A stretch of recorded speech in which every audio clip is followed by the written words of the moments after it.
दोस्तों, मैं पीयूष सिंह एक्टिव रेडमास्टर का साथ करता हूं। बीएड के जो थर्ड सेमेस्टर में जो फाइनल टीचिंग होता है, ठीक है, उसमें मतलब जब आप फाइनल टीचिंग देने जाते हैं एग्जामिनर के सामने, तो एग्जामिनर के सामने जब फाइनल टीचिंग देने के लिए जाते हैं तो आपको एक छोटी सी फाइल लेकर जानी पड़ती है जो आप सब्जेक्ट पढ़ाने वाला है। जैसे मान लीजिए कि बीएड अगर कर रहे हैं, अगर आर्ट साइंस से किए हैं, अगर ग्रेजुएशन, ठीक है, या साइंस से किए हैं, तो अगर आर्ट से किए हैं तो आर्ट वाला सब्जेक्ट आपका रहता है, ठीक, और हिंदी चाहे उर्दू ये तो भाषा होता है, ठीक। तो ये बात तो आपको समझ में आ गया। और जो भी साइंस वाले हैं तो साइंस टीचिंग वाले हैं तो अपना साइंस वाला लेकर जाते हैं टीचिंग। तो दो टीचिंग होता है, दो सब्जेक्ट होता है, टीचिंग का फाइल लगता है। तो यही फाइल मैं यहाँ पे लेकर आया हूँ, आपको दिखाता हूँ। ये जो फाइल है ये फाइनल टीचिंग के लिए है, जो एग्जामिनर आएंगे उसके सामने लेकर जाया जाता है, उनको दिया जाता है, उसके बाद से बोर्ड पे पढ़ाया जाता है। तो ठीक, तो फाइल देख लीजिए एक एक लाइन में लाइन। देखिए, शिवराज स्मारक विद्यालय का है, ठीक, जो रामपुर में है, ये बलिया जिला का, ठीक। तो जितने भी जेएनसीयू के छात्र हैं सबके लिए, तो देखिए यहाँ पे आपका स्कूल से मिलेगा, ठीक है। अगर स्कूल से नहीं मिला तो आप बाहर से खरीद सकते हैं, ठीक। खरीदने के बाद आप कंप्यूटर वाले से क्या करेंगे, पूरा एक एक लाइन विधिवत ऐसे करके लिखवा के फिर लोगों को लगवा के, और जहाँ आपका विद्यालय पड़ता है वो, उसके बाद प्रशिक्षण विभाग बीएड ऐसे लिखने के बाद और मुख्य पाठ्य योजनाएं यहाँ बन जाता है। उसके बाद ये आकर लिखकर चिपका देते हैं, ठीक। इतना समझ में आ गया। अब क्या करेंगे, देखिए अब लिखना कैसे शुरू करते हैं। देखिए, कभी भी अगर आपको लिखना हो तो या तो स्कूल वाले दे देते हैं तो छपा छपाया होता है, नहीं तो आपको खुद से लिखना होता है। तो पहले आप लिखेंगे छात्र अध्यापक या छात्र अध्यापिका का नाम, ठीक। दूसरा आपका विद्यालय का नाम होगा।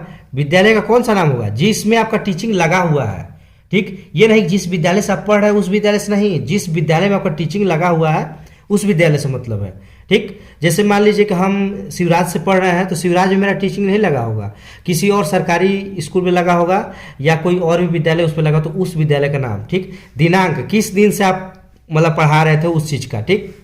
फिर भूगोल, आपका विषय जो है, इस मतलब जो भी विषय है, भूगोल हो, इतिहास हो, ठीक, जो भी विषय है वह विषय लिखेंगे, ठीक है। प्रकरण आपका क्या है, प्रकरण का मतलब ये होता है कि जो टॉपिक आपका क्या है, ठीक है, चैप्टर क्या है आपका, ठीक। तो जैसे यहाँ खनिज संसाधन हो गया, ठीक, भूगोल का ये लेकर आया हूँ। और चक्र मतलब कि कौन सा चक्र है, मतलब पीरियड आपका क्या है, तो चौथा है कि पांचवा है कि छठवां है, ये सब यहाँ पे लिखा जाता है, ठीक। कक्षा यहाँ पे हो गया, इतना बात समझेगा। अब आपका मुख्य हेडिंग क्या होगा, मुख्य हेडिंग होगा उद्देश्य। उद्देश्य लिखने के बाद आप एक एक दो पॉइंट यहाँ लिख लेंगे, ठीक है। वीडियो बहुत बड़ा हो जाएगा इसीलिए मैं जल्दी जल्दी बता रहा हूँ, एक एक दो पॉइंट लिख लेंगे। अब जिस चीज़ के बारे में बता रहे हैं, अगर खनिज संसाधन के बारे में बता रहे हैं तो उसके बारे में पूरा जानकारी देंगे, ठीक है। खनिज संसाधन को समझाने का तरीका बताएंगे, ये सब यहाँ पे लिखने के बाद, ठीक है, उसके महत्व को जानने की कोशिश करेंगे, ये सब लिख लेंगे पॉइंट वाइज। तो अब क्या लिखते हैं, अब अगला हेडिंग आपका क्या है, हेडिंग ध्यान दीजिएगा, ठीक है। मेन हेडिंग है, अगला हेडिंग है आपका प्रस्तावना। प्रस्तावना में क्या किया जाता है, प्रस्तावना में आपको ऐसे लाइन बना के पहले क्रम संख्या, मतलब एक एक क्रम हो जाएगा, फिर छात्र अध्यापक, ठीक है, अनुक्रिया होता है, उसके बाद छात्र का अनुक्रिया, मतलब छात्र जो होता है उसका मतलब कोई क्लास में कैसा एक्टिविटी रहेगा, ठीक। उसके बाद जो अध्यापक है वो क्या करेगा, वो चीज़ यहाँ पे पॉइंट वाइज बना के लिखा जाता है। इतना बात समझ में आ गया। उसके बाद उद्देश्य कथन होता है, ठीक। आप पेपर अगर दिए होंगे तो आपको ये देखने को मिला होगा, उद्देश्य कथन आपको देखने को मिला होगा, ठीक। तो उसके बारे में लिखने के बाद अब क्या लिखेंगे, अधिगम शिक्षण बिंदु, ठीक है। अधिगम शिक्षण बिंदु में क्या होगा, हेडिंग डालिए, जान जाइए मेन क्रम संख्या, ठीक, और शिक्षण बिंदु हो गया, अध्यापिका का अनुक्रिया हो गया और छात्र का हो गया, ठीक। और विधि क्या है, जो कि आप किस चीज़ से, आप किस विधि से पढ़ा रहे हैं, ठीक है। व्याख्यान विधि है, ठीक, कि ऐसे गहन विधि करा रहे हैं, अब किस विधि से पढ़ा रहे हैं वो विधि यहाँ पे लिखेंगे, ठीक है। जैसे यहाँ पर व्याख्यान विधि लिखा है। और जब आप पढ़ाएंगे तो बच्चों को लिखा जाकर ध्यान पूर्वक सुनेंगे, उसके बाद जब उदाहरण जब आप बता लेंगे और उसके बाद प्रकार बता देंगे, प्रकार बताने के बाद और बच्चों से कुछ पूछेंगे, जब प्रश्न आप करेंगे, एक एक हेडिंग आप देख लीजिए, ऐसे ऐसे लिखा जाता है। अगर आप बच्चों से प्रश्न पूछते हैं, अगर जब आप बच्चों से प्रश्न पूछेंगे तो बच्चे उसके बाद बताएंगे, ठीक। अब यहाँ पे अध्यापिका अनुक्रिया हो गया, मतलब अध्यापिका क्या करेगी, ठीक है। शिक्षण बिंदु आप एक एक लिख लिए हैं यहाँ पे, ठीक है। और देखिए लाइन बाय लाइन एक एक पॉइंट बना के ऐसे उदाहरण ऐसे लाइन करके उदाहरण, फिर उदाहरण, ऐसे करके एक एक करके लिखना है। फिर यहाँ पे दिया गया है छात्र एवं छात्रा का अनुक्रिया मतलब छात्र का प्रतिक्रिया उन लोगों का क्या रहेगा। उसके बाद विधि क्या है, प्रविधि क्या है, मतलब व्याख्यान विधि है, प्रश्न विधि है, ठीक है, व्याख्यान विधि है, प्रश्नोत्तर विधि है, तो ये चीज़ करना है, ठीक है। और सहायक सामग्री में आप देखिए, सहायक सामग्री वो जैसे चौक हो गया, डस्टर हो गया, बोर्ड हो गया, तो सहायक सामग्री में क्या क्या चीज़ आपका उपयोग किया वो सब सहायक सामग्री में लिखा जाता है। तो एक एक चीज़ समझ गए यहाँ पे। देखिए एक भी डाउट होगा तो कमेंट करिएगा, आपको एक एक मैं डाउट बता दूंगा। जब भी आप अगर देने जाएंगे तो ये वीडियो देख लीजिएगा, उसके बाद आपको समझ में आ जाएगा। फिर यहाँ पे शिक्षण बिंदु हो गया, वैसे अनुक्रिया हो गया, फिर उसे खनिज जो आपका है ऊर्जा है उसके बारे में पूरा लिखना है, ठीक। वहाँ पे अब छात्र का अनुक्रिया हो गया, विधि हो गया, सहायक सामग्री हो गया। तो सहायक सामग्री आपको पता चल गया, ठीक, विधि भी पता चल गया।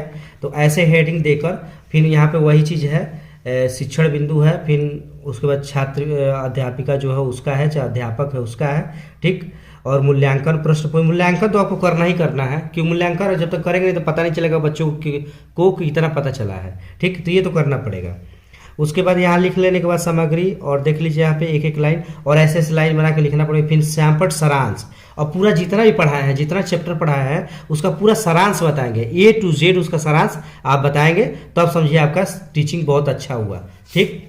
तो यहाँ देख लीजिए। अब उसके बाद जब ये पूरा सारांश बता देंगे बच्चों को, एकदम एक एक लाइन समझ में आ जाएगा, तो आप क्या करेंगे, गृह मतलब गृह कार्य देंगे, आपको गृह कार्य देना पड़ेगा। जब गृह कार्य देंगे तभी तो बच्चे अगले दिन कार्य लेकर आएंगे। देखिए एकदम एक एक लाइन दिखाया हूँ, और अगर नहीं सोचे तो आप पॉज करके एक एक लिख सकते हैं। और जो मेरा इस पे एक एक मतलब कि भूगोल हो गया, हिंदी हो गया, ऐसे पूरा तमाम पढ़े हुए हैं, प्लेलिस्ट आपको डिस्क्रिप्शन में डाल दूंगा। और मेरा जो फाइनल टीचिंग मैं एकदम लाइव में दिखाया हूँ, जो कि एग्जामिनर के सामने जो हुआ है वो चीज़ दिखाया हूँ। और वो वीडियो आप देख लेंगे तो डाउट खत्म हो जाएगा। वो भी वीडियो हम रख यहाँ पे, वो भी वीडियो हम डिस्क्रिप्शन, जो फाइनल टीचिंग हुआ है वो वीडियो डिस्क्रिप्शन में हम डाल देंगे, ठीक है, वो लिंक डाल देंगे, वो आप देख लीजिएगा अच्छे से। तो ये जितना भी है आपको अच्छे से समझ में आ गया। और आगे नेक्स्ट वीडियो में मिलते हैं कि एकदम फाइनल टीचिंग बताएंगे, आपको एक एक लाइन बताएंगे कि कैसे किया जाता है, ठीक है। तो ये वीडियो भी आप देखिएगा, इसके बाद मेरा वो वीडियो आएगा, ठीक है। वीडियो को लास्ट तक बनाने के लिए बहुत बहुत धन्यवाद। जय हिंद।